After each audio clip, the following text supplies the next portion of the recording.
Popstar, what's up, brother? So he ain't. Black Box. There he Okay. is. There's the guy. There he What is is. up, Hey, man? buddy, how are Tyler, how are you? you? How are you guys? So Good, we how about you? we are ready to Doing get great. rolling here. So we Sorry got I'm late. no worries, no worries.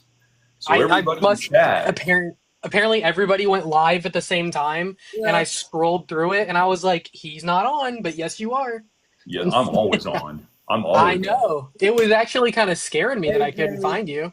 Yeah, that'd be a cause for concern right there. Subjectively, Beth is another person that I need to have on the Whoa. chat as well. So introductions all around. Everybody in chat, I want to welcome my three distinguished guests here. I have my great friend Fragrance Code right up here, handsome young man, has a passion like nobody else when it comes to fragrances. Down here we got Ode to Caleb, who is new to my circle of influence. Yes, So it's yes, great to meet you and have you on. yes. And Thank you so much. I'm glad to be part of this, and I'm glad to be part of your circle now. absolutely. And right over here, this gentleman is Tyler, and he is with Black Box Fragrance. And I know you guys have heard of Black Box Fragrances. They've got a pretty good following. And this guy knows more about fragrances than I ever will. So if you have Well, questions on fragrances, Black Box is your guy. So thank you all for joining us tonight. I appreciate it. You're welcome. Thank you for having us. Absolutely. Are you guys ready for me to pepper you with some questions so the audience Yeah. can get to know you? Oh, of yeah. course. All right. This is just kind of a round robin, so anybody can answer at any time. First question I got for you: how long have you guys been creating fragrance content, and what sparked your interest? Who wants to go first? No, I'll go Uh, first. yeah. I mean, we've been doing content for just 2 years now, I think. We're just going on 2 years, but both of us have been doing content for quite a long time. I think we both started doing content when we were like 14 years old. So like we've been doing content for almost 13, 14 years. It's been a long time. But fragrance content specifically, I'm gonna be on did you ask why or just how long? I apologize. I was gonna How get way long too and into what it. sparked your interest in it? Yeah. So the interest that sparked it. So for us, we're kind of backwards for most people. Like most people was like we were into fragrance, wanted to share the hobby, and then whatever stemmed after that. It was actually quite backwards for us. It was okay. We want to start a business together, but what do we want to do? And then it was what niche could we both get into that makes sense. So like and Garrett at the time was working at a fragrance counter, so that was kind of like in the air. It was like we could do fragrance, we could do whatever. We were gonna start doing a distribution company and get into like distributing fragrances to like houses and things like that. But push came to shove, we ended up on content, and that's just kind of the long answer. Gotcha. Nice. What about Code, you, do you Caleb? want to go or you want me to go? You go ahead. Okay, so I've been into fragrances since 2017. That's when I really got into the actual behind the works of every kind of fragrance. But I've been wearing cologne since before middle school. But what really got me into the hobby was when I came home for freshman year of college. I shared my colognes with my little brother, who's no longer with us. Um, so we shared a common like passion for fragrances.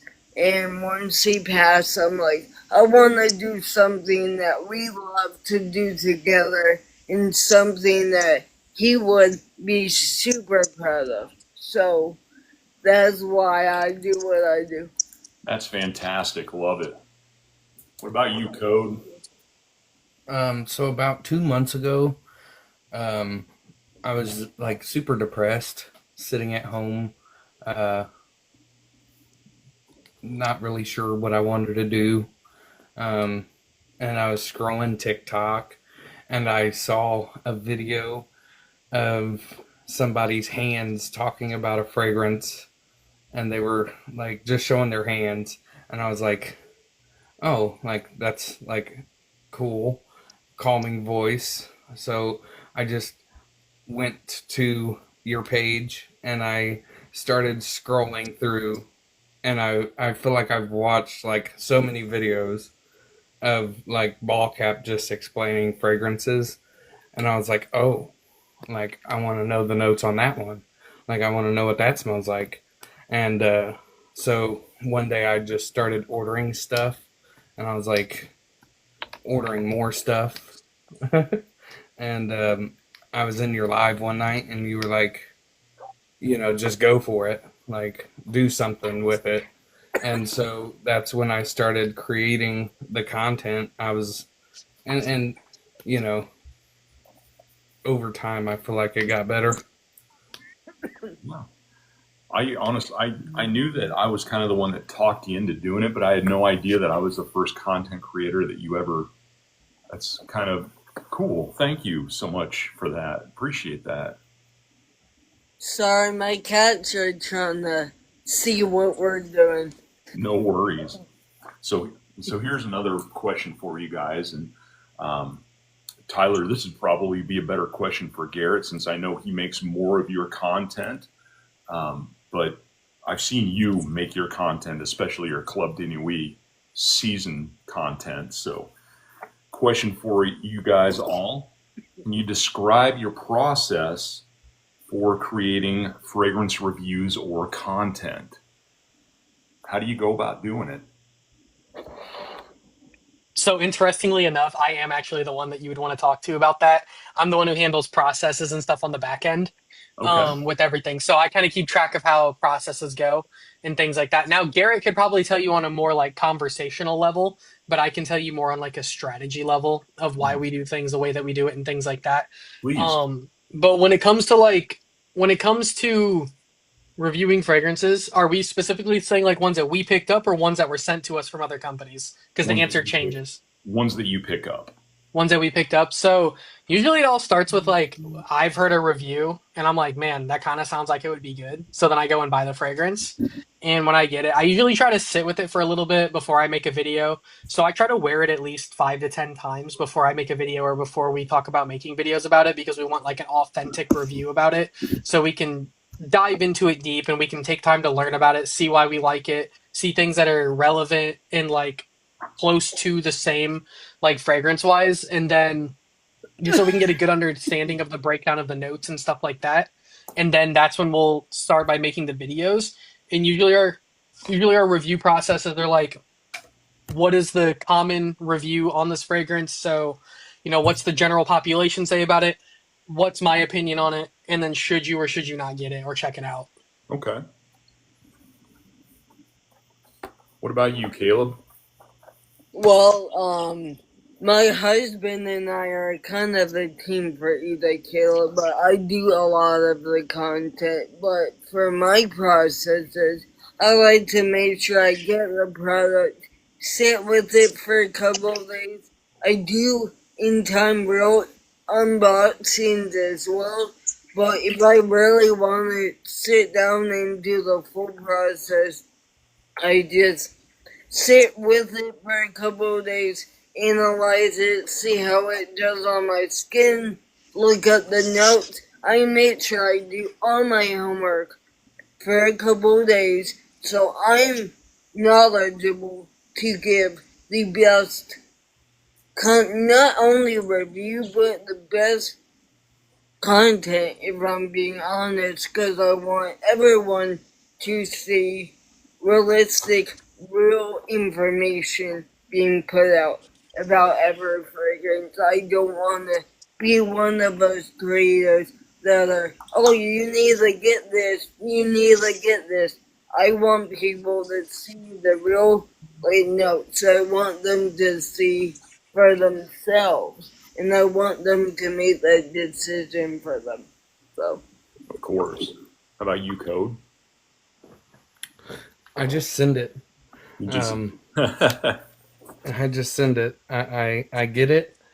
Um, I try it that initial time, and I just send it. Like I like it to be like a raw reaction.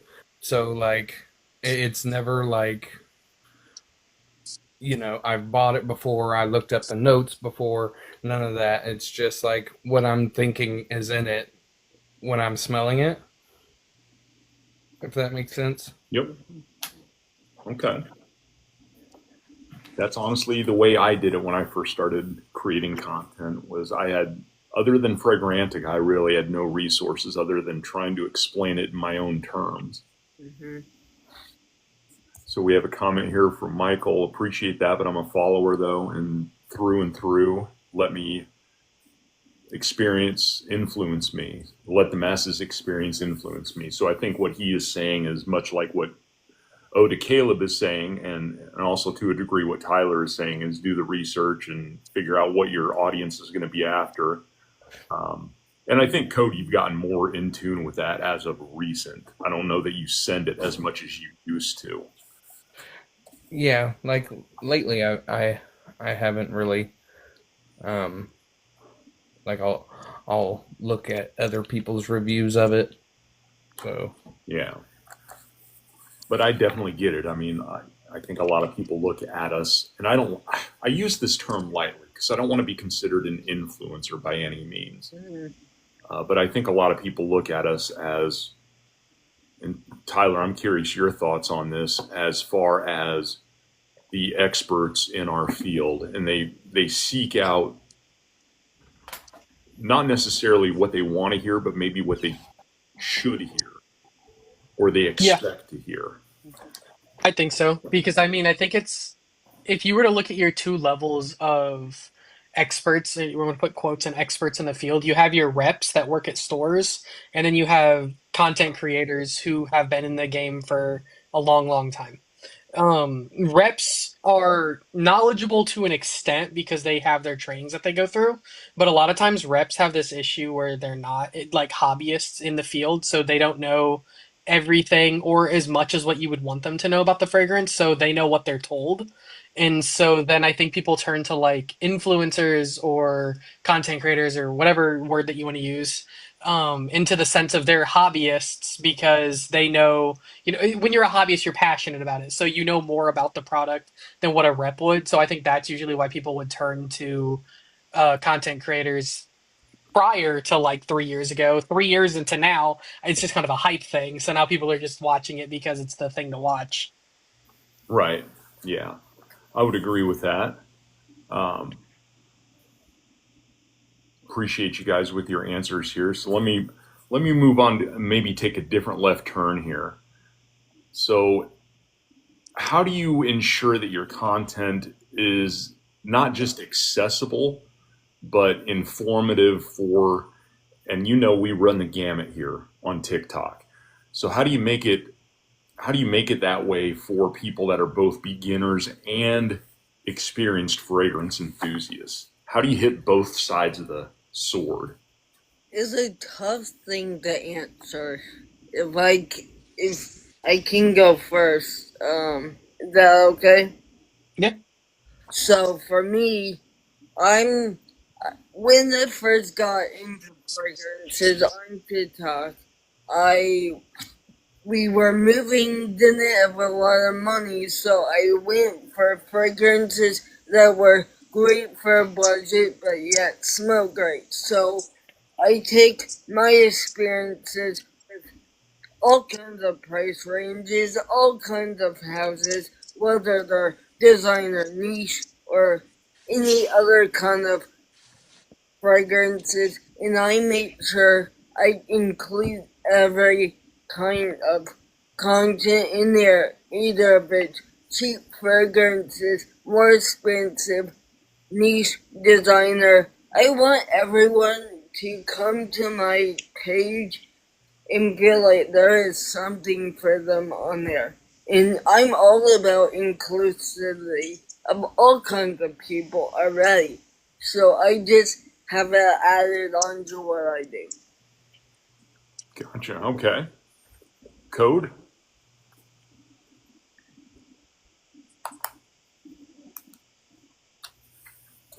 Um, I'm, I, I feel like I'm just starting out. This is like my second month, and so like I'm kind of like gearing the content towards someone who probably doesn't really understand what a niche is, or doesn't, I'm gearing it more towards a younger audience, I guess, or an audience that, you know, likes more designer or things of that nature, if that makes sense. Um, I'm not like gearing it towards someone who's like already has so many niches and they've smelled LVs and stuff like that. I'm gearing it towards like, I don't want to say kids, but like young adults. Hmm. And I think we can almost all agree that that's primarily our audience here anyway, especially when I look at the demographics in my lives. I've got very few people that trickle in there around my age. Yeah. I find that I have a lot of teenager, older teenager age. So I Yeah. kind of have a left field answer, Okay. differentiating from everybody else, because I think the answer is we don't shoot every video for every demographic.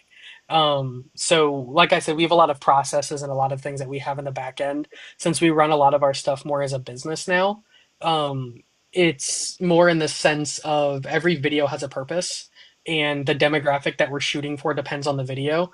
Because I'm not going to go find a fragrance that was discontinued in 1993 and try to tell that to somebody and like explain it to them of like, hey, you should like this fragrance and this is why you should go on eBay and spend $600 and try to find this and sit here for the next 7 years and try to hunt for it. That's not for a early demographic of fragrances. But like, so those videos are more catered towards the people who've been in the game for a while as more entertainment purposes. Like, hey, look what I got. This is hard to get. I know you've probably heard of this from the past.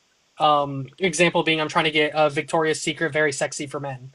That's a Hmm. fragrance that like people from the late 90s know about. And so like, that's not going to be for somebody who's just getting into fragrances because they don't care. Um, and then but then we'll make videos about the new stuff or like the easier to obtain stuff that's more geared towards people who are just getting into fragrances and things like that. But to answer the question of who buys from eBay, when you're getting into discontinued fragrances, a lot of times you can only get them from eBay. So if you're finding a fragrance that was discontinued like prior to 2010, you're not really going to find it from anywhere else. Gotcha. All Do we right. have a moderator in here? I'm just responding to a couple people here. I've had a couple people ask if they can join the panel, and I'll just say this for everybody's sake that's currently in the chat. This is designed only to have 2 or 3 guests. Otherwise, we run out of time rapidly to get questions asked. So I try to limit it to 2 or 3 people. If you are interested in joining a panel like this, send me a private message so we can nail down a Friday that works for you. And again, if you got other content creators you want to see, tag them in the comments on the videos that I make each week, and let's see if we can get them on. But yeah, 2 to 3 people at most. Otherwise, it's just kind of pardon my language, but a shit show. Yeah. So Appreciate the answers. I wanna clear up a misunderstanding because I think that I might have not been clear about it. So when I'm not making videos about discontinued fragrances for beginner collectors. That's not who I'm making those videos for. One, that's for me. I'm making them because I like those fragrances. I like hunting for discontinued. I like hunting for things like that. But two, I'm making the videos for enthusiasts who also know what those fragrances are.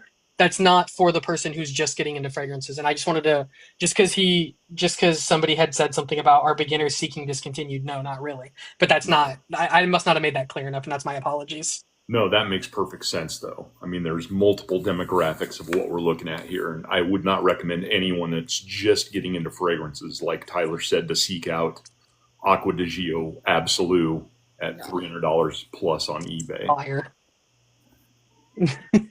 Let me piggyback on that for a quick second. So, I started back in 2017 with really doing content.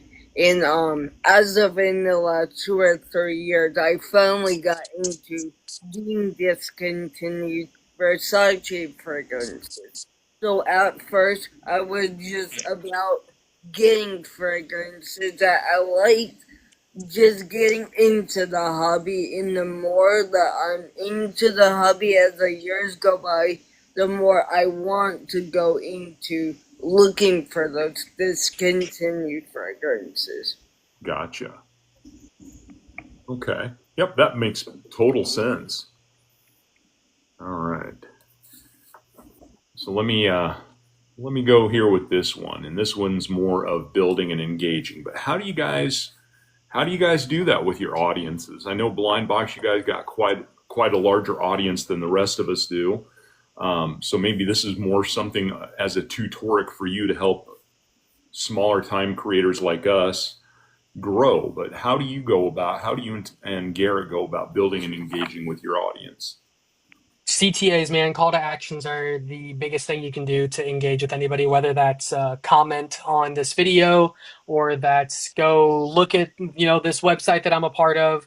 Just anything that can go, you're going from just talking from video to person to now this person's interacting with whatever you're doing. So whether comments are the big one, if you want like higher engagement rates and like communication wise, and then also I'm gonna be honest, really good ways to farm videos. Get them to comment, dude, because a lot of times people will comment and they make great video ideas because if one person has a question about a specific thing, there's other people who have it, or at least a micro demographic who are interested in it. And that's how we got into the making discontinued videos. To like double back on that a little bit, is we've had a couple people comment like, is that this in your collection? Like, do I see that in the back? Which is now turned us into like, 10% of our videos are now all about discontinued fragrances. Gotcha. Okay. What about Code or Caleb? You guys got anything to add? Um, do I? Sorry, my brain's all over the place. But I agree. I agree with what you just said. I think um, there's not much to add to that. Fair enough. That's fair. By you, Code. No, no, I ain't got nothing to add to that. That was beautifully put. Thank I you. would I would agree. Yeah, I think interacting with your audience is the biggest way. And for myself, I find that lives is the most feasible way to grow my audience, just because that's my bread and butter. I used to spend hours upon hours making video content. Mhm. I've since dialed way back on that because I want to focus more on the live interaction with my audience rather than searching the web for pictures that I think would make a funny video. Now it's just all spitfire, and then I go on to live and accumulate the masses that way. So everybody does things a little different, but I think the interaction with your audience is 100% key. Appreciate that, guys. Here's an interesting one that I'm curious your thoughts on. What are some common misconceptions about fragrances that you guys encounter? I got like a list of like 1,000 things if you want me to go through every single one of them. But, that Maybe your top few.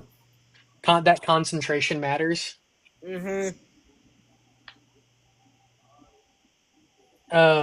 Because I mean, realistically, there's so much overlap in how much oil is for the concentration. So like your eau de toilette and your eau de parfum, they're like a 5 or 6% overlay. So it's one of those things where it's not marketing, but it is marketing in a sense. And it just kind of gets into it gets into the thing where people are like, oh, eau de parfums last so much longer than EDTs. But then you look at Jean Paul Gaultier Ultramall, which is an EDT intense, which is still technically an EDT, but that lasts longer than any EDP on the market. And then you have, vice versa. There's Guerlain makes a couple parfums, and I can't think of them off the top of my head, that don't last but a couple hours. So like, it's the concentration doesn't matter. What I do think that matters is, and I think the biggest one that kind of gets to me is, or not really gets to me, but what I've noticed with a lot of newer collectors is a lot of new collectors are quantity over quality. and they would rather spend their money on a lot of okay fragrances instead of a few really, really good ones.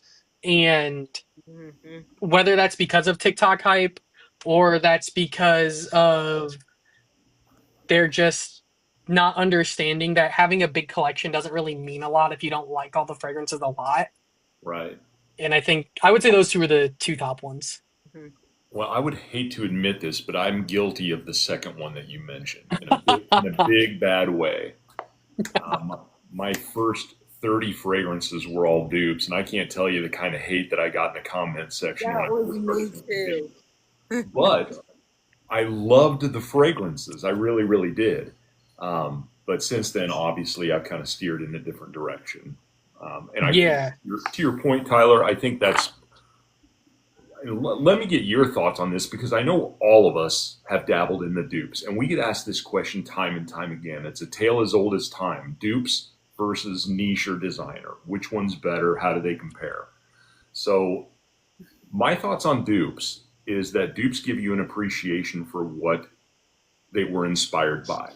When Yes. I and an example is I bought Mason Alhambra's Tobacco Touch, which is inspired by Tom Ford's Tobacco Vanille, and I absolutely love the Mason Alhambra. But when I got that, within a month of wearing it, I was like, okay, so this one smells great.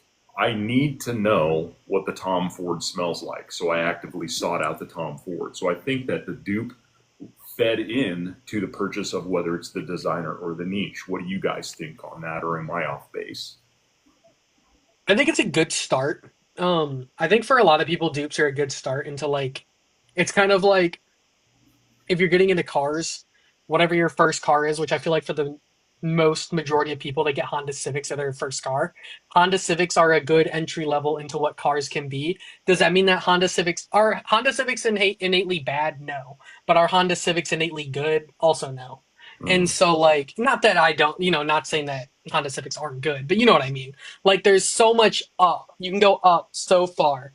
And so like me personally, if I was lucky to get into into fragrances like through Aventus being my first fragrance. So I entered the game kind of up at the top, up at the upper right. level of the scale, and so that was my first fragrance, along with Versace Pour Homme, which was kind of on the lower end. But it's like I was able to get into fragrances without ever getting into dupes. I didn't get into dupes until after I was making content because companies were sending it to me. I didn't really know anything about dupes until then. So I feel like I have a different perspective than what people would who started with dupes. So my perspective is going to come from the sense of I started in the fragrances by saving up money for X fragrance and buying the higher quality version because it was the thing. Because to me, I've been into shoes for a long time. I'm not going to buy reps, I'm going to buy the actual shoe. And so that was kind of my perspective when it came into fragrances, where I'm just going to buy the actual fragrance. Because I could buy 10 dupes to try to find one that smells really good. But after I've bought all 10, I could have just bought the one that I was trying to get the dupe for. Yep. No, that's totally makes sense. Caleb, Code, what do you guys think? I do have a couple things going back to the first question that you asked. I feel like one of the biggest misconceptions that I've seen is fragrances are not built to last long, right? They're not built. What? Let me break it down before y'all say something. So what I mean by that is fragrances are not made to last a certain amount of time, right? They're made to smell good and have a full body, right? They're not built to last like this amount of hours or that amount of hours. I've seen a lot of people say, oh, the hours matter, the hours matter. Yes, in some degree it does. But in other aspects, fragrances are created to smell good and to enjoy the actual liquid in the bottle. And not only that, but another misconception that drives me nuts personally is a bunch of individuals have come into my videos and say, oh, your dupes are fake fragrances. dupes are not fakes. There's fakes and then dupes, and dupes are inspiration of a pre-existing fragrance that has already been out there in the market and already been selling and all of that. And I feel like if people separate the definition of fake versus dupes, there will not be as much dupe discussion. But that's my personal opinion about that. Sure. Code, what do you think? I love a dupe. I love a dupe. So do I. But at the same time, I like Black Box was saying, I would I would prefer the real thing, but a dupe is still like I'm not gonna sit there and be like I'm not gonna sit there and be like, oh, like you shouldn't get a dupe. Like if you can't afford the real thing and you want to try it, like a dupe might be the best thing for you. But also, like he said, you know, you could try like 10 different dupes and try to get close to it, and never really get close to it until you try the real thing. Yep. Yeah, that's a fact. That's definitely for sure. And I can pick probably 20 out of my collection that I did that very mistake on. But, I mean, lesson I learned. actually have a question for you, BallCast. Sure. So I've had a lot of discussions with a lot of people saying designer is worse than niche. What's your opinion on the separation between the two, and then if one's over another? Like, how you go about having that conversation? I think both of them have their time and place. I don't think that niche is better than designer, nor do I think designer is better than dupe.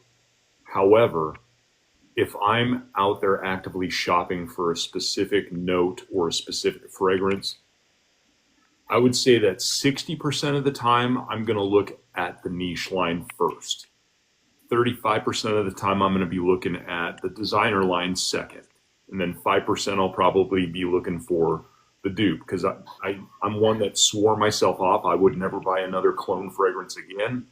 Yet, just in the last 2 weeks, I've purchased 12 of them.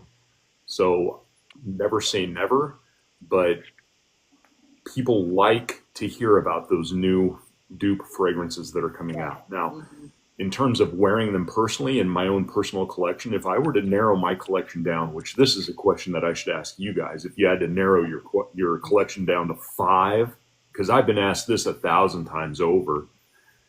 First of all, could you do it? And second of all, what would those 5 be? And if I sit here and I think really hard about what I'd be looking at, I'd probably have 2 fragrances that would be designers in my top 5 that I would keep. Yeah. Simply because they were my first love. So I absolutely will reach for designers almost every other day. Yeah.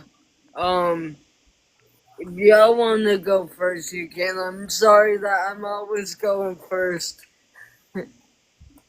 That is kind of a curious question, though. If you guys had to narrow it down to your top 5, I could not do it. and you had to discard everything else. If I'm unapologetically doing it and I'm answering it truthfully and not just for content's sake, they're all going to be Creeds. It's going to be Creed Aventus, Creed Absolute Aventus, Creed Silver Mountain Water, Creed Green Irish Tweed, and Creed Sublime Vanille. And that'd be my all year round fragrances. Those are some great creeds, I have to say.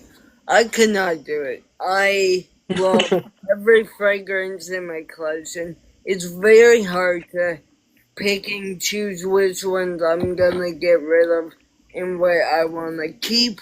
I'm the most biggest Versace snob. They call me Mr. Versace, so that's when you know I love my Versace, but I can never pick and choose. Fair enough. What about you, Code? Your house is burning down. Which 5 fragrances are you grabbing? Goldfield and Banks and Genius Ginger, Hugo Boss Just Different, YSLY EDP Intense,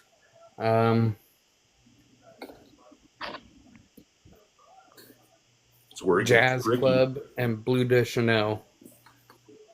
Solid. Fortunately, I've got a window right here next to all my fragrances. So if all hell breaks loose, that window's getting knocked out and everything's getting thrown onto the yard. Yep. Yep. But I would have to say Parfums de Marley Castley, Goldfield and Banks Pacific Rock Flower. I have to have Creed Aventus Cologne. I think I have to have Green Irish Tweed, and I'd probably go Angel Share for a gourmand. But Green Irish Tweed's got a special place in my heart. It was the first ever niche that I got, and I think I started pretty solid there. Such a great fragrance. It is springtime in a bottle. It's springtime in a bottle. I love it, and it's one of those fragrances that honestly, you could so get away with it being an all year round signature. 100%. It could be it's like people sleep on it a lot too, because like not a lot of people wear it, so it'd be a very good signature. And how can you sleep on something that's been around for 40 years? I mean, it is just an absolute masterpiece. Mm-hmm. But that's our opinion there, Tyler. I think you're on the same page. All right, so let's switch gears here. Here's another question I get asked a ton in my life. So I'm curious what you guys think on this. What advice would you give to someone looking to start their own fragrance content creation journey? So someone's just getting into TikTok. What advice should you give them? I'm very cutthroat. I'm very to the point. I guess it's because of my autism, but I'm just gonna flat out say this. Fragrance collecting and content is not cheap. It's not for the faint of heart. I would advise to do it in the most realistic way possible for your lifestyle, whether that's taking into consideration of your finances or anything like that. You want to make sure you're financially able to do a hobby like we're doing, because on average, most people only spend $200 to $400 on a hobby. But as we all know, all know, we have well over that amount in our investment in our collection, our actual content. So I like to say just be mindful of financing is not as easy as some people make it seem. Kaleb, you're probably the first person I should have talked to about that advice when I started my journey. Trust me, we live in a trailer. I'm just gonna be honest with you guys. We don't even live in the house, we live in the trailer. And 99% of the time when I want a fragrance, my uncle, who absolutely adores me, funds most of my cologne addiction, because he knows it's not easy. It's not financially easy. And I just want everyone to be able to share such a fantastic passion and hobby for this. And I feel like going back to what we were talking about earlier, dupes, clones, and cheaper fragrances are not always bad. Some of them are actually really, really good. And I want people to know that as well. Absolutely. Code Tyler, what are your thoughts on this? Someone just getting started, what advice you giving them? Yeah, so I think for me, the biggest thing is because we've consulted people before on how to start fragrance content and things like that. We've had people ask us if we can get on Zoom calls and explain it to them and stuff like that. The very first question we start with is this a hobby or a business? Because the scope and the outlook looks completely different if it's a business versus a hobby. If it's a hobby, do whatever you want. It doesn't really matter. Like if you're just doing it for fun, have fun with it. Make it as fun as possible. Upload when you feel like it. Upload when it's fun and convenient for you, whatever. Vice versa, for us, it's a business, like I said. So from day one, it's been 3 videos minimum per day. sometimes 4. We average like 1,500 videos a year, so like it usually averages around 4. Um, with those videos, it's intentional posts. It's why are we posting this video? Why is this topic important? Is this topic going to move the needle? Is this video actually going to work? Et cetera, et cetera. And then every time we post a video, we usually text a couple people and ask them to give us criticism on our videos. What did we do that we could have improved better? What did we do that was good? What did we do that like was the hook good? How could I have improved the hook? What can I do better next time? And then that's kind of the process. Sometimes it's just between me and Garrett. Sometimes we have other content creators look at it. It's a big loop of always knowing that you could be doing something better and getting the answer to always doing that thing better and just kind of circling the loop. It's just we just go through the content creation cycle over and over. So for anybody wanting to do it for business, it's just be prepared, just like any other business. It's not easy. You got to put all the time and the grit into it, just like any business you would, and Hmm. be prepared to not see any ROI for a long time. Yeah, 100%. What do you think, Code?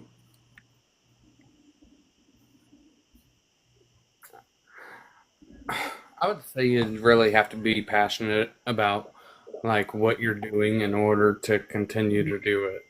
Like not just like,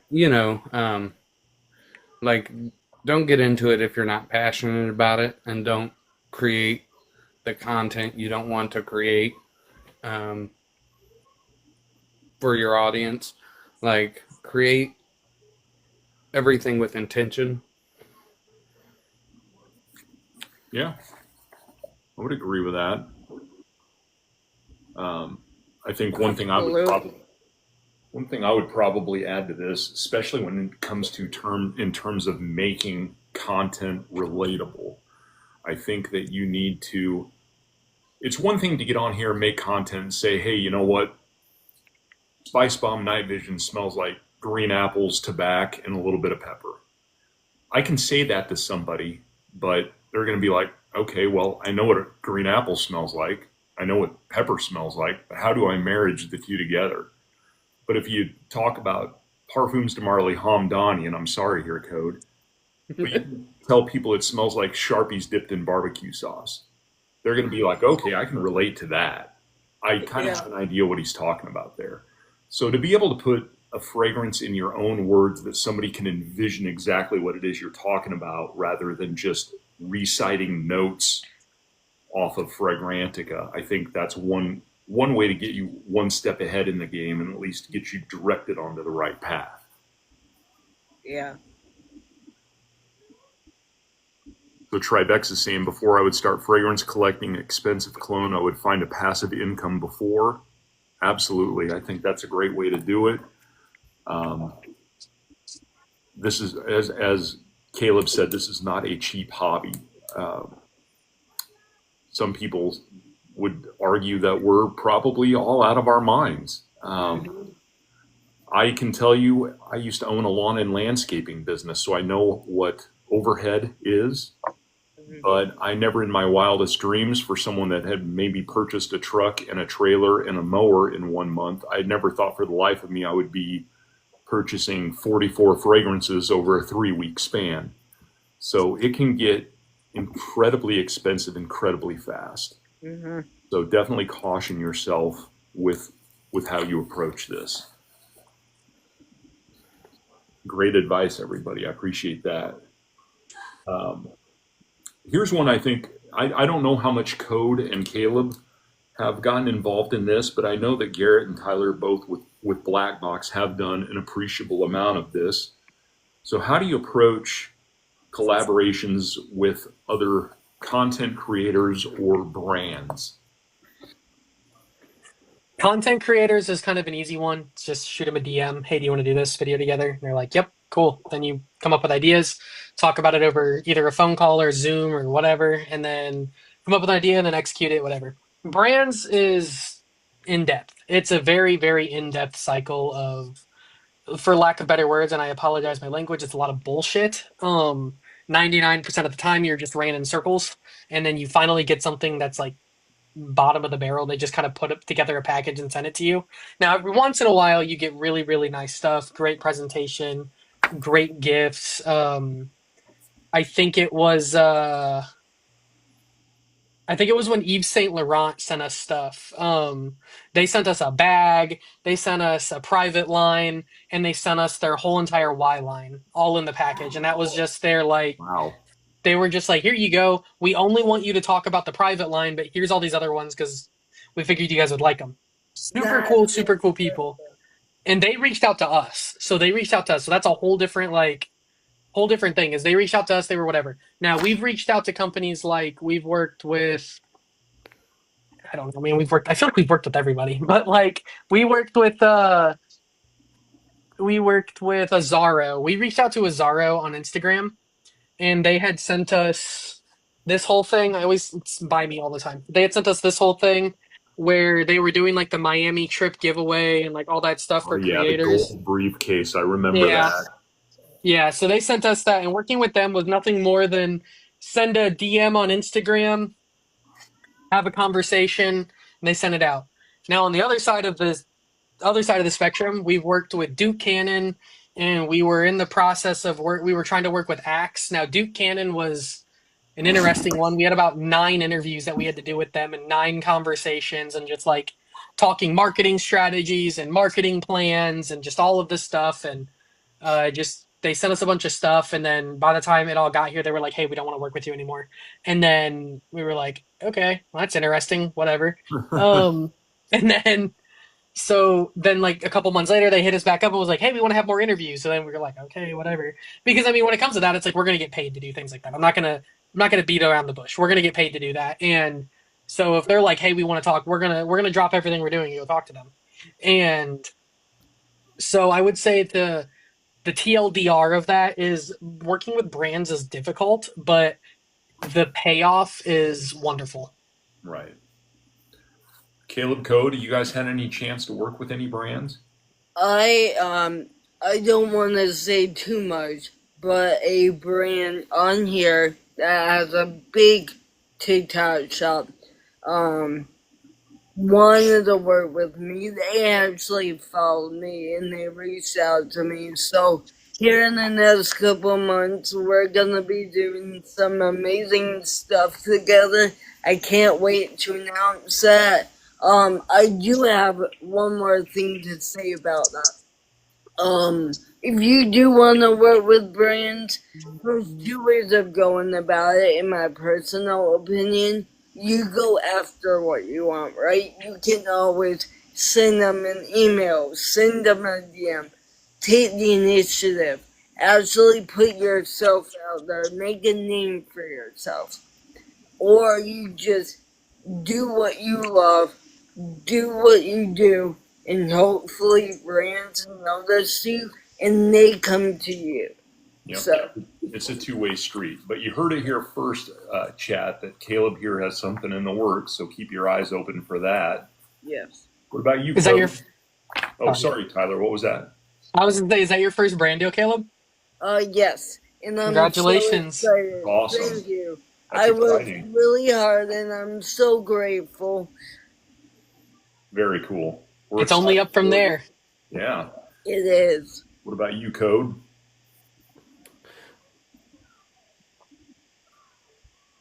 Well, I haven't had no brands reach out to me, but I did work with a company to do a giveaway of a product that I really liked. That was cool, but no brands. But as far as like people to collaborate with, like I'll just send friends a message, or like we'll have to be following each other for a while, and like we'll just kind of bounce ideas back and forth. Sure. Well, I'll always collab with you, Code. You got Yes, sir. me. There you go. To hit on this topic a little bit, I've had a couple of brands reach out to me. I'm not going to disclose any names just for proprietary reasons, but I think that a lot of people, when they think of a brand reaching out to them, I mean, Tyler's had good luck, and I've heard bad luck with Black Box, with your Essential Parfums, not to name drop, but I know that you guys had some rocky goes there. I think a lot of these brands are expecting immediate ROI on fragrances that they send to you. And that's not how the fragrance game works. Now, for a company like YSL, that already properly sends out macerated products or mature products, however you want to phrase it, then yes, you can review those right away because what you get is what everybody's going to be getting. Now, the brands that have reached out to me are those types that they produce it right there in house and it's made immediately and it's shipped out. So what you're getting right off the rip is going to be entirely different than what someone's going to be using 6 months down the road. And I try to caution them and say, if you want me to be honest and review this, you're really rolling the dice here. Because what you're giving me is an unmacerated, unmatured fragrance that's not going to smell anything like what you intend it to smell like. And if it smells like a goat's ass, that's what I'm going to tell people. So be prepared for that. If you want me to truly review this, then you need to give me some time, not just let it macerate and mature, but I need to wear this on skin. I need to be out in the heat. I need to be sitting on my couch. I need to be at work. I'm not going to spray it on camera and say, oh yeah, that's nice. Mm-hmm. You got to put it through the tests. So, I have a question for all of you, if I can ask a question. Yeah, absolutely. This is an open forum. What's your advice on reaching out to certain well-known company or house? Because I have one that I truly loved. I have reached out before. I'm sure they get thousands of emails and inboxes with asking the same question that I'm asking. But what would make me different or be different from all these others? Black Box, I think this is more your wheelhouse. Yes. Yeah, of course. First off, can I ask what house you're talking about so I can give you the appropriate answer? Yes. Versace. I Okay. kind of saw that coming. Figured. So I just wanted to double check because if it was going to be one of those houses that I knew of that don't send PR, I was just going to tell you straight up that they don't send PR. That's the only reason I asked. Now Versace, I think we've worked with them in the past. I'd have to go look through all of our stuff. I don't remember. But with Versace and the way to stand out, and this goes with any brand, but specifically for them because they do get a lot of emails for PR and things like that. Make some videos that do really, really well. Try to get, 20, 30, 40,000 views on those videos. Put that in the email. Say, hey, this video I made on Versace got 30, 40, 50,000 views, whatever. Make the offer to work with you so good that they can't say no. Be like, I've done this X amount of times. This is how many times it's popped off. Why would you say no at this point? We've already given you this much exposure. Because at that point, you're not asking it directly, but you're basically saying, hey, I threw you a bone, throw me a bone. That's really good advice, because I was at loss for words, because if you see my page, 90% of what I do has some form of Versace relation in every video. And I just want to share my love of their fragrances and what they do with everyone. And I feel like I've done so much, or a lot of research, years worth of research on every single one of her fragrances. And I feel like I might be able to help them excel and get to smaller creators and other demographics they might not be reaching already. So I'm going to be objectively, just take this with a grain of salt. Yeah. Take this so far with a grain of salt. I looked at your page. You might not have a big enough following yet to be getting really good PR. Because we didn't start getting, we didn't get our first big brand PR until we had 10,000 followers. And that's just the objective statement of it. I don't mean that in any way. But you are still new. You are still new. Yeah, I'm really new. I'm more green in this than anything else. So I knew that was gonna be part of it. That's why I want to continue and grow and share my journey with everyone. So here's a question then that kind of piggybacks off of what we're talking about. What are your thoughts on the impact of social media with the fragrance industry? Where do we fit in? I have a weird answer. I hate social media. If I'm gonna be honest, I hate social media. So for me, in order for me to be part of social media, is to do something I love to do. So that's my 2 cents. I don't have any much to say about that. Were you going to say something, Code? I saw you were. It still looked like you were getting ready to. I'll let you answer before I do. I, I feel like social media has impact, like, social media pushes out certain fragrances. So, like, every time I go live, I get asked about, like, JPG or Stronger With You Intensely. It's like the same questions. And not that they're bad fragrances. I personally like quite a few JPGs. I like the Stronger With You line. But there's so many more out there rather than just that. And I feel like that's all they push on social media is that stuff. So like the people who want to hear about that stuff, they ain't gonna want to really travel outside of that. They ain't gonna really get to try the good stuff that's out there. It's kind of hyped up by whoever's got the loudest bark. I feel like the bigger creators have kind of flooded the industry just a little bit, giving us, the smaller creators, a little bit more of a harder time to have a voice and have a genuine or genuality about us and what we like and what we do. Because I'm just gonna say it, a lot of the bigger ones like to glaze and like to say, this is amazing. This is also amazing. Do this, do that. There's no really like, you don't really see as much of the. There's not much of a, I don't like this one. Maybe this isn't for me. It's not as authentic and as genuine as the four of us are.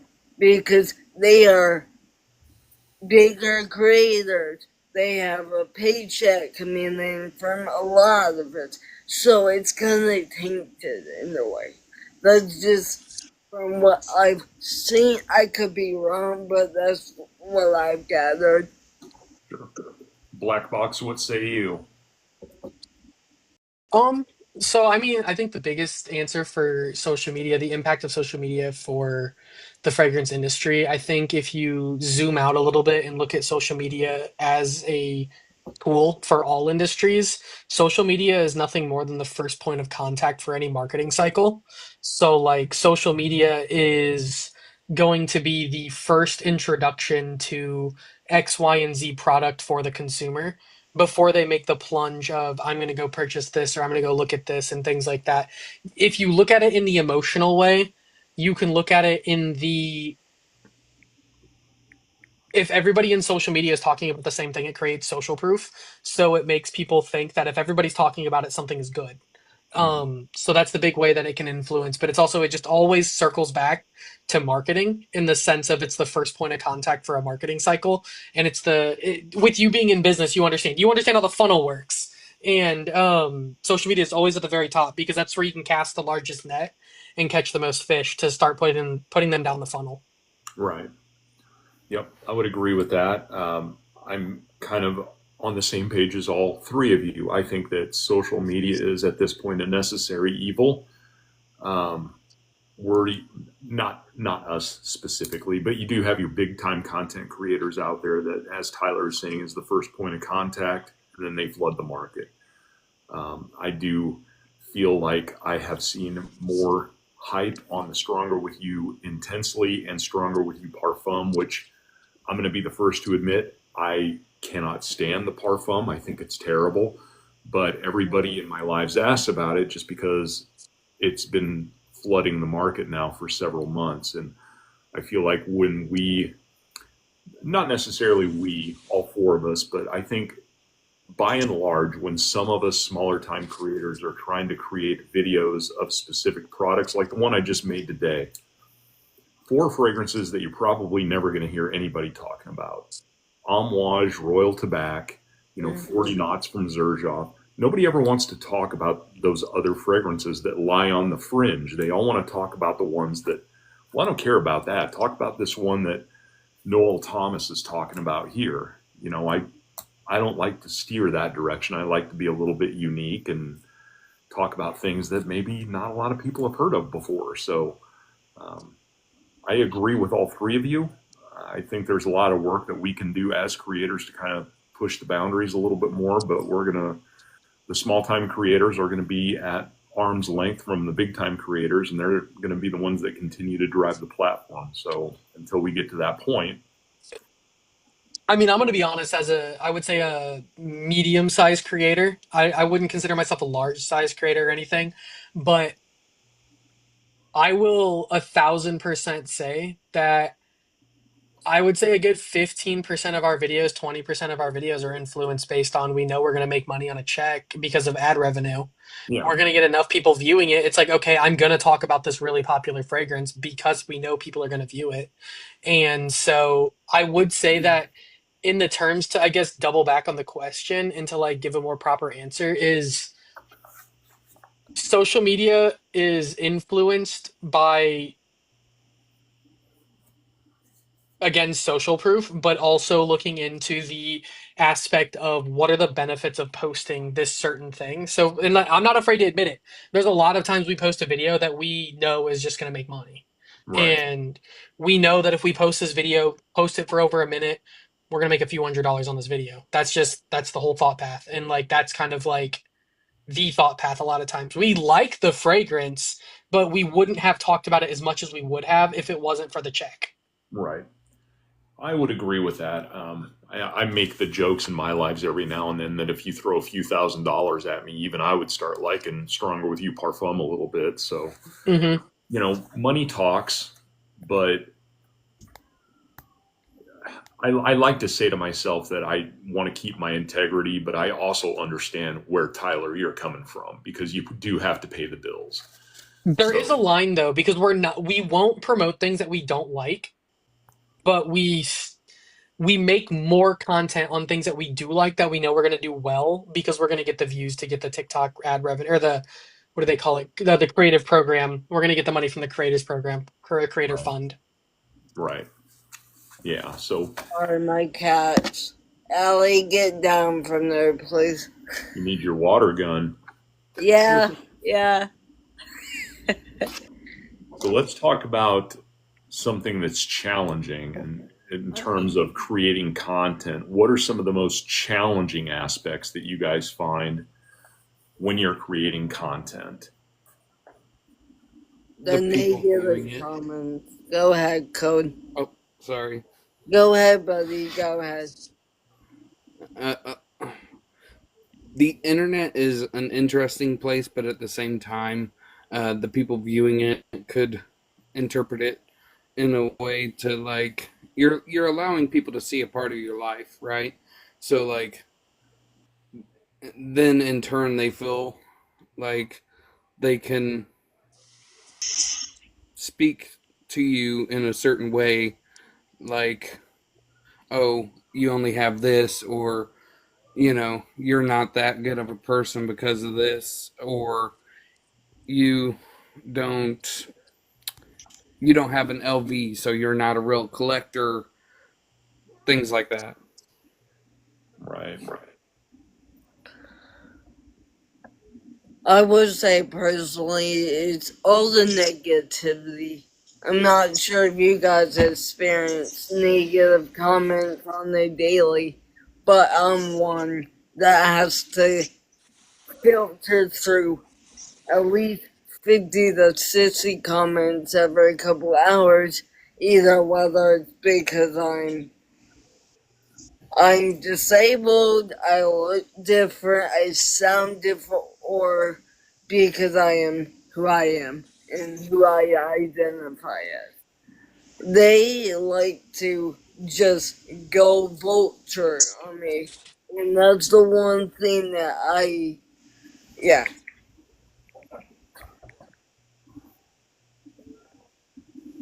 What about you, Tyler? So I think my answer is a little bit different than both Code's and Caleb's because of how our pages ran. So we don't have a whole lot of personal stuff on our page because personal stuff doesn't fit brand. So we uphold a brand, we uphold an image of what we want the brand to be, what we want the company to be. We are the face of the company, so that's kind of like the challenge for us. It's a little bit different. Is every video that we're putting out, does it help the mission? Does it help the brand? Does it help the end goal? And that's kind of the cycle of what our challenges come from.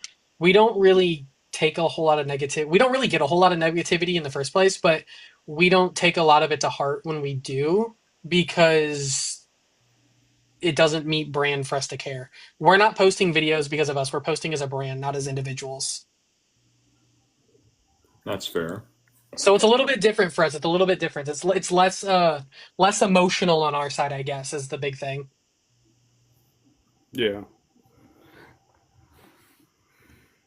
Okay. Yeah. When I first started posting, it was like random fact videos.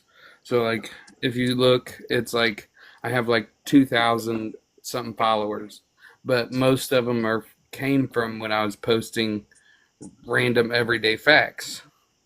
It wasn't until I started posting like fragrance content that people felt the need to like message me and like say mean things or comment mean things or attack my like appearance and all that stuff. So it was just kind of different for me going from random facts to this, you know. Right. Yeah, I think in terms of my personal platform, I'll be the first to admit that I've been pretty lucky. I do not get negative comments aside from my age. Um, Again, I'm an older, I still say this tongue in cheek, but I'm an older creator. So I get some of those grandpa comments thrown my way, but I much like Tyler says, I kind of take it in stride, and I Code's been in enough of my lives. He knows that I throw the jive back, um, and I've got some great moderators that really keep things at bay, so a lot of the hate stays out. But to Caleb's point, I think that there's a lot of people out there that they see a specific collection, and if I didn't have this, if I had my starter collection, a lot of people are not going to assume that you have any credibility simply because you have a lackluster collection, whether it's 30 dupes or five niche. People are going to see that and be like, well, what's this guy know? He only has, what, five, six, seven fragrances, and a couple of them are dupes. He doesn't know anything. But I think of the people that I've met on this platform, even the people that have less than 10 fragrances put more time and energy into researching what those fragrances are and how the notes are than a lot of people that have been wearing them for 3, 4, 5 years. And I would rather listen to the person that actually has a little bit of passion, that seeks outside information and will actually buy a tester and then test it out, rather than someone that just sits there and assumes because they have 25 LVs they can speak on everything under the free sun about what a fragrance is and what it's like. So and that's another thing, especially someone that sells decants. I think a lot of people get hate when they have a collection full of decants, but I think in retrospect, if I decided to go back and start all over, that's probably the way that I should have started, is to sample everything and be selective about what I purchase. But that's just me. I still think if you get samples, purchase. But that's just me. I still think if you get samples, you're educated enough to speak on it because you're wearing the same damn fragrance that everyone else is, but they just have the bottle. So what's the difference? Appreciate you guys on that topic here. So here's something that's interesting, and I think we've talked a little bit about this in terms of creating content. But what do you feel is the most effective means of content? Do you find that most people are looking for reviews? They're looking for comparisons. What kind of videos are they looking for? Do they just want you to talk about one specific fragrance, niche versus dupe? What do you think is the most effective in terms of what you guys promote? I mean, if you want the realistic data-driven answer, I can tell you just based on our content, lists. People just like lists. All of our top five this, top five that are the videos that do the absolute best, or just ones that are. Um, no, they're all lists. Never mind. Let me just backtrack. They're all lists, every single one of them. All of our videos, except for like two that have gotten over 1 million views, are all top fives. Wow. Lists are the way to go, gentlemen. I might have to take that advice and do that. I don't know. I just try to switch it up whenever I can. I feel like a variety is the best way to go. It pulls all different kind of people in. So I like to switch it up. That's fair. What about random fact code? Love random facts. Who doesn't? Right?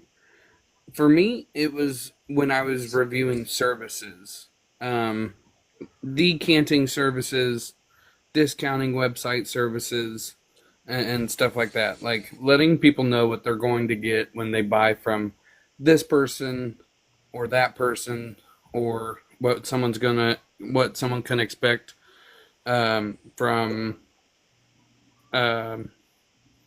like ordering off Vimba or Joma Shop. Like people like to hear what they can, what they're spending their money on.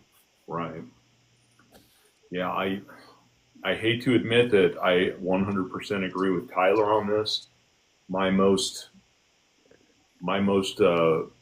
successful videos have been lists. We're doing like the top five dupes, or comparing the dupe to the niche and how close they are. Videos like that, but the top fives always get traction. They absolutely do. I don't know what it is about them. Well, I can tell you what it is if you want to actually know why. I'm kind of curious. It's because it's an engaging video. If you go and watch a review, a full review is stale. Where a top five list is five different things you're talking about. The pace changes every like 10 seconds, 15 seconds. It keeps people from being bored. So if you look at it in a psychological way, um, the average viewer wants to get all the information within 10 to 15 seconds of starting the video. They want to know what the video is about, why they're watching it, and etc. So if at every 10-second mark you switch it, you will always have people who are watching because they're going to want to keep watching to see what the next fragrance is, to see what the next thing is. And then on top of that, when people are doing that, it helps your engagement rate, which pushes it out to more people. Yeah. Yeah, I definitely think if you're doing a top five, going from 5 to 1, they're sticking around to wait and see what the number one is. Yeah. I can tell you from my own personal experience, I think just doing the review, much like Tyler saying, the review on one fragrance is getting overly tiring now. And I think the unboxing videos are getting a little bit tiring as well. I mean, people enjoy seeing it on lives, just a select few, but I think for the most part, people are just like, wow, he's really dropping a lot of money. I have to watch him unbox even more video or more fragrances, and he's already got 200. So I think that psychologically just makes people feel worse about themselves. And that's when the hate starts to trickle in, like, oh my God, what do you do for work? How can you afford so many fragrances? Well, I'm just really piss poor with money. I mean, what do you want me to say? It is what It's it so is. funny because the opposite side of that spectrum is when you cross like 40,000 followers, people just assume that brands send every single fragrance out to you. Yes. So like we get DMs of everybody asking us like, how do we get brands to send us every Guerlain? Or how did we get Tom Ford to send us all the discontinued Tom Fords? We're like, what? They're not going to send us discontinued. That doesn't make sense. they just assume because you got that much traction that all of a sudden this guy's bought and paid for. He's getting everything for free. I'm not going to act like we don't have a lot for free, but we definitely don't have everything for free. Right. Yeah. I mean, people throw stuff our way. It's just because we create content that's relatable to people. And I think, and I'm sure you guys would agree with this to some degree, there's a little bit of humility that comes with what we do here. I never in my wildest dreams thought that I would amass 3,000 followers, nor did I ever think I'd have 60 to 120 people in my lives every night actually wanting to watch what I provide. Yet we all have that kind of a platform now where each of us is growing. Black Box, you've been in this for quite some time now, so you know the rules and you know how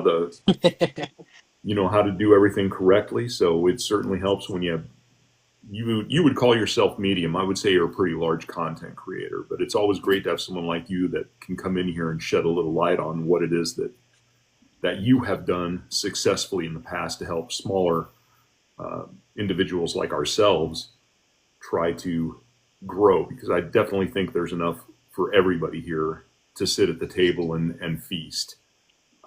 Everybody has different points of view, which I think is wonderful. You could ask 5 different people what they take out of a YSL YEDP smell, and you're going to get 5 different answers.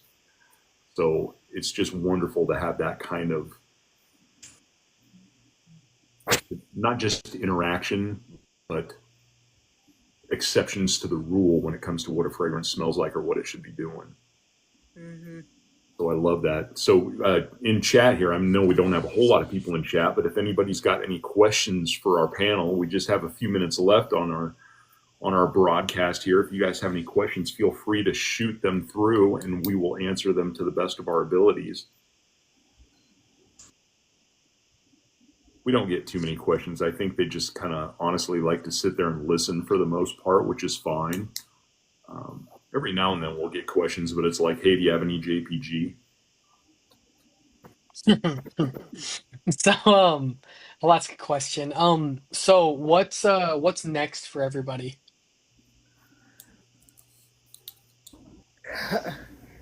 My husband's gonna absolutely kill me for answering this, but I'm trying to track down Versace metal jeans for men. It's $600. I'm trying to find it for cheaper. I have the other metal jeans, but this is my next fragrance I'm trying to get. Okay. It's a pretty price tag, but you know what? After being in this industry for as long as I have, it's like, you know what? I'm on a different path with my collection now, and I feel like I finally found where I want to go. So. What about you, Code? You go first, BallCap.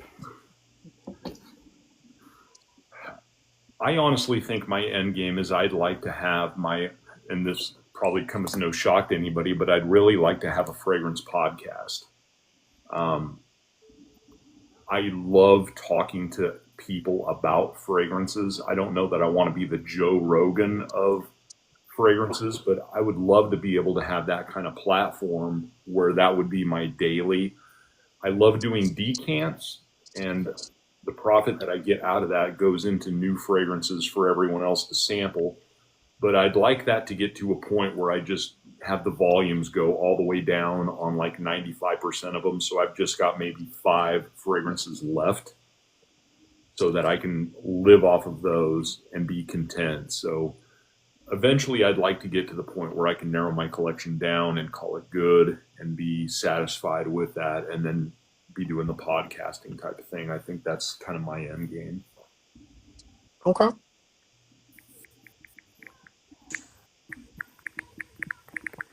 Do you guys ever experience wanting to just redo your entire collection and start some other avenue in a different kind of fragrance collection? Because I'm kind of torn right now. Because I do love my entire collection as a whole, but where I'm going, I'm like, I only want to go one way and that one way only. Nope, because I have like everything you can get. Yeah, I like to sample everything. But I'm Even still interested what Code says before we move on of what his yeah, next goal is. Yes. My next goal. This is my next goal is probably to work with like. All right, so I'm working with somebody to create a fragrance. I chose the notes, and they're going to make it come like a thing. Um, so that's kind of exciting for me to like actually be a part of the process with them of like picking out each individual note and seeing what he creates. Um, I'm working on that. I have 4 PDMs coming in, so I'm excited about that. Um, yeah, got the barbecue sauce. Um, um, and you know, just trying to get more followers, more of a community. Um, I he said anything with a black currant, I'm done. Um, but yeah, just trying to build more of a community because the I just love the community around fragrances, um, especially when you know you're kind of growing together because you show each other support. Like I love showing Kaleb support all the time. Um, so Likewise. yeah, Code is definitely one of the most supportive people on this platform that I've ever met. Yes. Yes. That's awesome, Code. Though I know Code texted me about his fragrance, and I think the world of it. So I think that's awesome. That's Yeah. awesome. That's huge. What about you, Mr. Blackbox? What is your end game with this whole craziness? Endgame, we don't know Endgame yet. We're actually getting ready to broaden the niche. We're stepping out of fragrances. Not exactly. We'll still be making fragrance content, but that's pretty much it. We're actually in the process of making a company that goes kind of nose to nose and head to head with Dr. Squatch. Nice. Um, so we are currently working with a few different distributors for soaps, and we're working with a few different distributors for things like that. We're getting our marketing plan around. We're getting it's crazy. It's a insane like switch and like an insane type of like a bit of work, but like we we're working like with packaging people and designers and like all this other stuff, and like we're learning the process of actually getting into distribution and getting into like packaging and the costs and all of all of the above. It's a lot more expensive than you would think it is. Oh, I'm sure. And when it comes to the soaps, we're trying to keep it as in-house as possible, but also without like, I mean, I'm going to be honest, if we did every single thing in-house, I would lose my mind. So a lot of it's going to be outsourced to what we can to other people and stuff like that. But like, it's a lot of like, we're getting further into the distribution and into the men's beauty niche, I guess, is more of the way to say. I shouldn't say we're taking a step back out of fragrances. We're taking a step back into a broader men's beauty niche, and that is to maximize the outreach and have a product that we feel like can be commoditized for more than just fragrances. Because while, yes, everybody can technically wear fragrances, not everybody does, but everybody should wear or use soap. 100%. I agree. So here, as we're kind of closing out here on time, I'm going to ask each of you one last question that we got from Hudson Dew Perfumes here in chat. What is your favorite, least known fragrance? So kind of your underdog that's your favorite fragrance. I have mine right here. The original Versace Man. How'd I know it was going to be a Versace? I mean, if it wasn't, you could. Something would be wrong. I mean, no, the Versace man, the original, right before the fresh. This one is just so different. A lot of people on here, when they first introduced it on my channel, they did not believe it was real. I'm like, it is. It is. Nice. What about you, Code? Favorite least known fragrance? Um, Black box, you go first. I'm thinking I'm hard at thought. Oh, dude, you don't want me to go first, man. I'm gonna start talking about some unknown stuff. That was the question, though. I know, I know. Can I name like five? Yes. Um, I think the most known unknown one that I like is Fedora by Pink Mahogany. Super good house, super good people, absolutely love them. Um, and then I'm gonna like bulk it into one because it's like a really it's a lot of them, but I would say all of the discontinued Guerlain Low Medial line that people don't realize that exist, like Cool and Sport and things like that. Oh, they're bangers. Um, Breed Pure White is an absolute banger that nobody talks about, and I feel like most people haven't heard of it. Um, uh, the brand that I'm blanking out of that Versace bought that I know that Caleb knows. Um, Is it Trilliar? I think so. Yeah. That Mm-hmm. sounds right because it's their new Yeah. private line. Yeah. It is. It's been around for about 2 or 3 years at most. At most. Oh no, they've been around for 25 years. They just got bought out 2 years ago. Oh, yeah. That's one. Versace bought them Yeah. 2 years ago to give Yeah. them funding. But I I would mean, say, what were you gonna say? Sorry. go ahead. But I haven't even heard of them until Versace bought them. So that's the Atkinson's. only reason why Atkinson's. I know.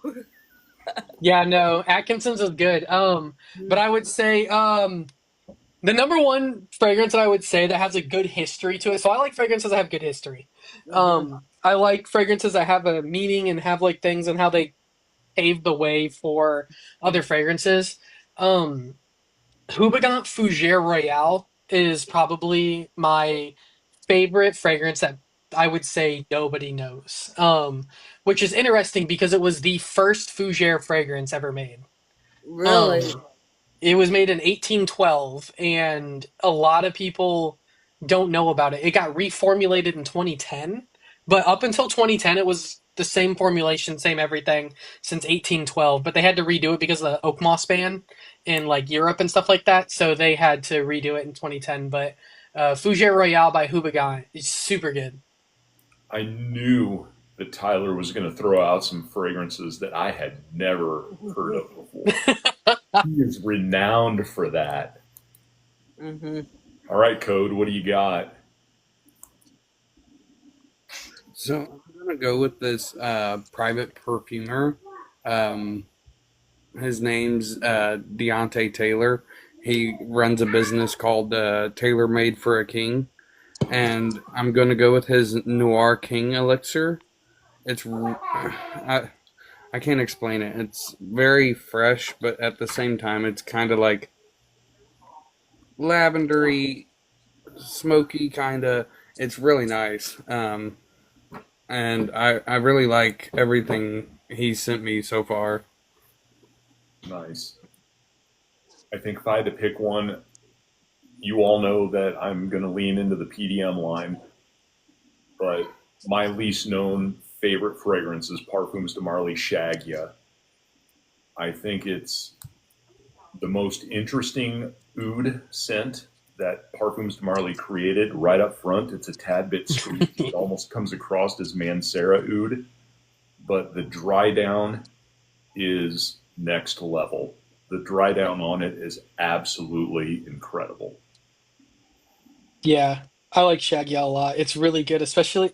The dry down is definitely why I like it, but that opening with the nice like lime and bergamot thing that they have at the Yes. beginning too is just so good. Yeah, it's an amazing scent. It's a roller coaster, man, but Hmm. nobody talks about it. No, I mean, I would say that Shagya and Hobdon are probably my favorites. That's sort of the two that I would say in the house that keep me liking PDM. Yeah, it's fantastic. So if you guys I just ever, never bring up. What were you say? Sorry, my bad. well, I was going to say, if you guys ever get a chance, you got to try Shagia. It's crazy. I never bring it up when I talk about PDM with people because nobody knows what the fragrance is. And like, usually I feel like there's no point on even mentioning it when I say, "Oh, these are the two that I like from the house," because nobody knows what Shagya is. So I usually just say Hopdon is the only one I like. Oh, let's go! Absolute That's Oh, masterpiece. dude, it's so good. It That's is an older bottle too. fantastic. Look at the dent in that thing, man. I love this stuff. Is that a 2016 bottle? That I couldn't tell you. I can't even see the date on there. Yeah, I think it is because it's got the gold cap. Well, Did they stop everybody, doing the gold? yeah, they stopped doing the gold. They're now silver. I thought Shagya still had gold. I don't know why. They may. I'm not 100% sure. I'm just happy I got it. That's all I care about. I'm gonna put y'all on some heat before we wrap up. If you guys want another unknown fragrance, look up Baruti Chai. One of the best gourmands that I've ever smelled in my life. Broody chai. All right. It smells like a chai tea. It's a banger. I'm looking into it. that's gotta be great. If Tyler recommends it, you know it's going to be good. It takes a lot for me to like a fragrance, as BallCap has learned. I don't like a lot of Yes. Oh fragrances. my God. That is a fact. I am the biggest D1 hater of most fragrances, but Oh, like, yeah. but the ones I do like, I will say that the ones I do like, people typically are like, okay, that's a good fragrance. Yes. Well, everybody in chat, our time is well past time. We went a few minutes late here, but it's all good. I had a great time. I want to thank Ode to Kaleb, Fragrance Code, Black Box. Thank you guys so much for joining me tonight. I Thank really you. appreciate it, Tyler, especially on short notice. Of course. Again, if you guys know of anyone that you think would benefit from going on to something like this, or if anyone is interested, please tag them, reach out to them, have them reach out to me. Love to see this grow. Love to hear everybody's opinions. So, guys, thank you so much. I really do appreciate you. Everybody in chat, make sure you're following these three people. Fantastic group here. I really do appreciate it. And everybody Thank you have for having us. absolutely. Yeah, thank you Absolutely. so much. Thank you guys. You bet. Absolutely. Everybody have a great weekend. Code, I'm sure I'm probably going to be seeing you sooner rather than later. I gotta go to bed. All right. Caleb, Tyler, thank you so much. Of course. Thank Thank you you. for having me. Good night, all. You bet. Take care, everybody. Take care. Bye bye. BallCap, I'm going to send you a text in a little bit. Do that. Okay. I got a question for you. Okay. Cool, man. Again, I appreciate you having me, man. Have a great rest of your night. You too, brother. Good to see you. It's good seeing you, man. You bet. There we have it, ladies and gentlemen, the fourth episode of the podcast broadcast. And now we are fully live to talk about fragrances, because I know you guys have been waiting on that. But I do thank each and every one of you for joining us tonight. That was a lot of fun. Tyler, Code, both good friends of mine. This is the first interaction I've had with Caleb, so it was great to finally meet him. Always good to meet new people with that same love that you have. Hudson, thank you very much, brother. Appreciate it. Caleb, have a great night. Tortilla, I appreciate it. Thomas, the best 1 million. I would have to say I've only tried a couple, so I've got to go with Royal. And again, if you guys have any content creators,